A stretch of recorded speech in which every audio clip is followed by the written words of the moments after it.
This is Optimal Relationships Daily, episode 976, How Caretaking Can Be a Problem, by Keith Wilson of keithwilsoncounseling.com. Hello, everybody. Glad to have you here with me today. I am your host and narrator, Greg Audino, and today on ORD, I've got an article from Keith Wilson, one of my favorite authors to read from. In today's piece, he will be helping us re-examine caretaking, its nobility, its sacrifices, and how these great pursuits can lead us astray if we aren't careful. Keith has a knack for helping us see the gray area in very important parts of life, and this work is no exception. So, what do you say we get right into it and start optimizing your life? How Caretaking Can Be a Problem, by Keith Wilson of keithwilsoncounseling.com. You may have actually said it, and it's true. Taking care of a person with a problem gives meaning and purpose to your life. Your life needs meaning and purpose. It makes your life worthwhile. It indicates your existence matters. That's important. Sometimes it's the only thing that keeps you going. It's something you can be proud of. Meaning and purpose will organize your life. You know what you have to do when you wake up in the morning. It dictates the things you do during the day. It determines the choices you make and makes those choices easy. So, where do you find meaning and purpose? You could cure cancer, but you'd have to go to college for decades, apply for grants, and perform hundreds of mind-numbing experiments. Then you might not get any closer to a cure. Not everyone can cure cancer. You could start a company that employs thousands and performs a useful service. You could invent something that makes life easier. You could become president, achieve world peace, or speak out for social justice. One of the more popular ways of finding meaning for your life is to take care of others. It's not easy to take care of others, but the startup costs are relatively small. If you decide that taking care of others is going to give meaning and purpose to your life, all you have to do is find someone to take care of, do something kind, and by the end of the day, you have accomplished something. Not everyone can endeavor to cure cancer, start a company, achieve world peace, or social justice. Most people don't have the resources available. They're poor, so they can't afford college or the grub stake necessary for even a small business. They don't have a lot of time, so they can't study or perform thousands of mind-numbing experiments. They don't have the ingenuity, the imagination, and the courage to invent something new. They're too honest to become president. They don't have the tremendous emotional fortitude to keep at it until world peace or social justice is achieved. No. To have meaning and purpose in their lives, they have to start small, with little initial capital outlay, and get quick results. They become caretakers. If you're going to become a caretaker, then you have to start by finding someone who needs taken care of, someone who cannot take care of himself. The more hopeless and helpless they are, the more they need help, the more they need you.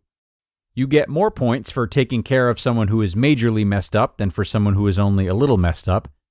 If you volunteer to be a caretaker, it's seen as more meaningful than if you get paid for it.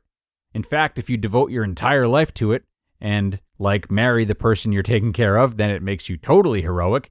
The tougher the case, the more you're a hero. And I use the word hero in the most complimentary, non-sarcastic way possible, and I don't mean the sandwich.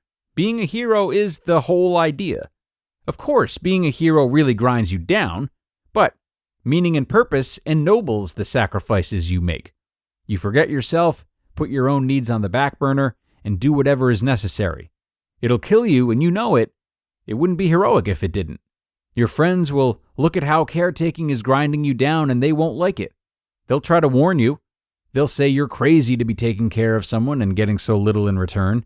They'll call you codependent, but they don't understand. This is what you do to have a meaningful life. They'll go on about how majorly messed up your partner is, how he never gets better, thinking that'll convince you to leave him, but it'll only make you more heroic and more attached. They'll say they want to see you happy, but you don't want to be happy. It's not about being happy. It's all about being someone who matters. I would never try to talk you out of being a caretaker. You may need to be a caretaker. Lord knows there are enough messed up people in the world who need caretakers. But if you're going to be a caretaker, be an effective one. Be one who makes a real difference. Effective caretakers solve problems. Ineffective caretakers create them. To be an effective caretaker, You have to stay humble even though you are truly heroic. You remember it's a privilege to be in someone's life. Effective caretakers foster growth and independence, even though it means you'll work yourself out of a job. But most of all, you take care of yourself as well as your partner, even though it seems a little selfish and uncaring. Your caretaking starts to be ineffective as you wear yourself out. You secretly resent the sacrifices you make. You have your days when you're enraged that you get nothing in return. You feel entitled to collect on kindness. You feel threatened if your partner doesn't need you. You start belittling and disparaging any attempts your partner has towards independence. You create needs that only you can fill. You need to be needed, so you start meddling, hovering, and guilting, and call it love. When you start thinking you're indispensable, you're making things more messed up than they would be without you. Keep going, and you become so intent on propping up a fiction that you're a caretaker, you can't see that your caretaking is completely manipulative and self-serving. You have no idea how domineering and coercive you can be. You're no longer part of the solution, you're part of the problem. Be a caretaker, please. Just be an effective one. You just listened to the post titled, How Caretaking Can Be a Problem by Keith Wilson of keithwilsoncounseling.com. And before we go any further, I just want to give a quick shout out to a company that I see growing in popularity daily. It's a new sponsor of the show called Fit Forever. Fit Forever is a great health and fitness app. It is backed by some of the world's most prestigious doctors, professional athletes, surgeons, Olympic trainers, and physical therapists, and they all contributed their own expertise into the app's development. So it's medically backed fitness, and it's helping users improve their posture, flexibility, strength, and joint health within just the first week. All you have to do is take a quick assessment, and from there you are provided with a personalized fitness plan, and it's based on your needs and limitations, which includes daily workouts designed to help improve your body, mind, mood, and it only takes 30 minutes daily. Look, guys, we all know that any change requires commitment. So commit to a plan that will completely transform how you look, feel, and live. Sign up today at fitforever.com for your free 1-week trial, and exclusively for our listeners, Fit Forever is offering $10 off their yearly plan, which you can access by using code ORD at checkout. That's fitforever.com, and use that code ORD at checkout. And big thanks to Keith for another great read. He is a writer, and he is an effective one. Keith is so good at showing us the other side of concepts that we tend to have black and white feelings about. Sacrifice is, of course, a very romantic idea, but like anything, some level of balance is necessary in order to keep it from becoming too much. And for this reason, all of us, caretakers definitely included, need to pursue several sources of meaning in life.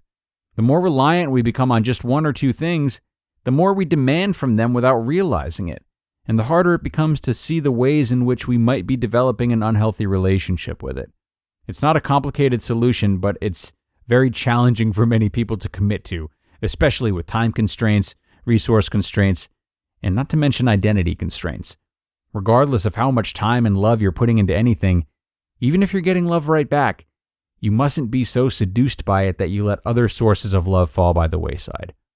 So, thanks a million to Keith for grounding us and keeping the martyr complex at bay in this one. It's time to wrap up this edition of ORD, though, but please do come back tomorrow when we start the parenting leg of the week and kick it off with a post from Jennifer of Simply Fiercely. Hope you'll all stop in for that one, where your optimal life awaits.